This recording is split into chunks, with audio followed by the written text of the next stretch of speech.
बेंगळुरूमधून अशी एक घटना समोर आली आहे की ती ऐकून माझ्या अंगावर अक्षरशः काटा आला. इतका राग येतोय, दयाही येतेय आणि लाजही वाटतेय.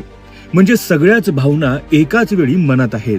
कारण इतकी घाणेरडी मानसिकता आणि इतके नीच लोक या जगात आहेत, यावर विश्वासच बसत नाही. आता झालं असं की आजकाल दोघही नोकरी करणारे आई वडील असतात. रोज कामावर जावंच लागतं. कायम घरी मुलांची काळजी घेण्यासाठी एखादी विश्वासू आया मिळेलच असं नाही. संयुक्त कुटुंब पद्धती ही आता फारशी राहिलेली नाही की आजी आजोबा किंवा नाना नानींकडे मुलांना ठेवता येईल. त्यामुळे अनेक पालक आपल्या जीवाच्या तुकड्यांना डे केअर सेंटर मध्ये ठेवून कामावर जातात. फक्त ते आई वडीलच जाणतात की आपल्या लहानग्यांना दुसऱ्यांच्या स्वाधीन करून जाणं किती कठीण असतं. आणि जेव्हा एखादं चांगलं डे केअर मिळतं तेव्हा ते कितीही मोठी फी असली तरी देतात. कारण त्यांना फक्त एवढंच हवं असतं की आपलं मूल सुरक्षित राहावं. संध्याकाळी परत आल्यावर आपलं बाळ नीट जेवलेलं, खेळलेलं, झोपलेलं आणि आनंदात दिसावं.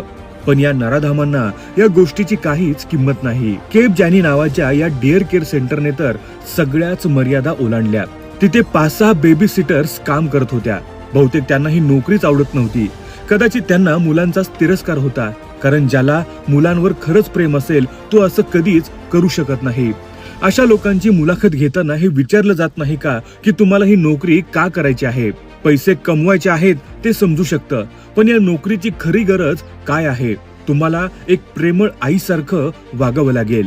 पण या महिलांनी जे केलं ते ऐकून संताप येतो. या 5ही महिलांपैकी कोणीतरी लपून व्हिडिओ शूट केला आणि देवाचे आभार की तो व्हिडिओ बाहेर आला. ही लोक त्या छोट्या छोट्या मुलांना मारहाण करत होती. कदाचित मूल रडत असतील, भूक लागली असेल, चंचल असतील, शांत बसत नसतील. 2-3 वर्षाची लहान मुलं स्वतःची शी-शू व्यवस्थित करू शकत नसतील. पण त्यांना समजून घेण्याऐवजी त्या त्यांना निर्दयीपणे मारत होत्या. तिथे एक फ्रंट लोडिंग वॉशिंग मशीन होती. मुलांना घाबरवण्यासाठी त्यांना त्या मशीनच्या आत टाकलं जात होतं, फक्त त्यांना गप्प बसवण्यासाठी. कारण लहान मुलांना कितीही शांत बस म्हटलं तरी ती घाबरतात आणि अजून मोठ्याने रडू लागतात. त्याच्याच बाजूला असलेल्या टॉयलेटमध्ये जो हँड शॉवर असतो त्याचा जोरदार पाण्याचा फवारा त्या मुलाच्या तोंडावर मारला जात होता. अगदी त्यांच्या तोंडात पाणी जाईल इतका. आणि धमकी दिली जात होती, गप्प बस नाहीतर अजून मारेन. ती लहान मुलं किती आर्तपणे किंचाळत होती, मदतीसाठी हाक मारत होती, आई आई म्हणत रडत होती. पण तिथे त्यांचं ऐकणारं कोण होतं? बहुतेक तिथे सीसीटीव्हीच नव्हते. म्हणूनच या लोकांची हिंमत एवढी वाढली. मित्रांनो, पहिला प्रश्न हा आहे की सीसीटीव्ही आणि योग्य देखरेखीशिवाय तुम्ही डे केअर सेंटर सुरूच कसं केलं?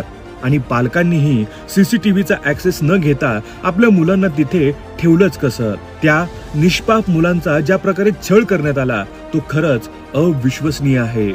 जर तुम्ही त्या व्हिडिओमध्ये त्या मुलाच्या किंकाळ्या ऐकल्या तर रात्री तुम्हाला झोप लागणार नाही.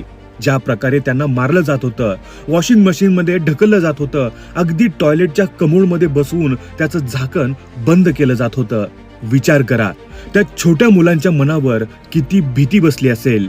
आणि सगळ्यात वाईट म्हणजे ते जाऊन आपल्या आई वडिलांनाही काहीच सांगू शकत नाहीत. इतकी लहान मुलं काय करणार?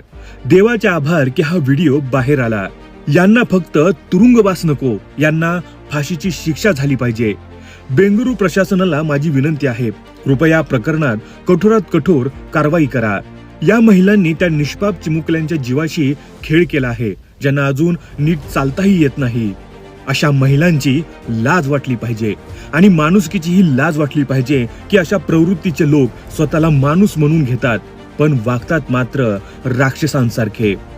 यांना कोणतीही माफी मिळता कामा नये आणि हे डे केअर सेंटर तर तात्काळ बंद केलं पाहिजे. कारण योग्य देखरेखीशिवाय हे केंद्र चालवलंच कसं जात होतं? इतकी अमानुषता सुरू होती आणि व्यवस्थापनाला काहीच माहिती नव्हती का? आणि शेवटी सर्व पालकांना एक विनंती, पुढच्या वेळी आपल्या मुलांना कोणत्याही डे केअर मध्ये ठेवण्यापूर्वी तिथे सीसीटीव्हीची व्यवस्था आहे का हे नक्की तपासा. शक्य असेल तर त्या सीसीटीव्हीचा लाईव्ह ऍक्सेस ही मागा, जेणेकरून दिवसभर तुम्ही स्वतः पाहू शकाल की तुमच्या मुलाची काळजी व्यवस्थित घेतली जाते का, तो खातोय, झोपतोय, खेळतोय की त्याच्यावर अत्याचार होत आहे. हा व्हिडिओ पाहून जे दिसतं त्यावर विश्वास ठेवणं सुद्धा कठीण आहे. मित्रांनो, या व्हिडिओबद्दल तुमचं मत काय आहे हे आम्हाला कमेंट करून जरूर कळवा.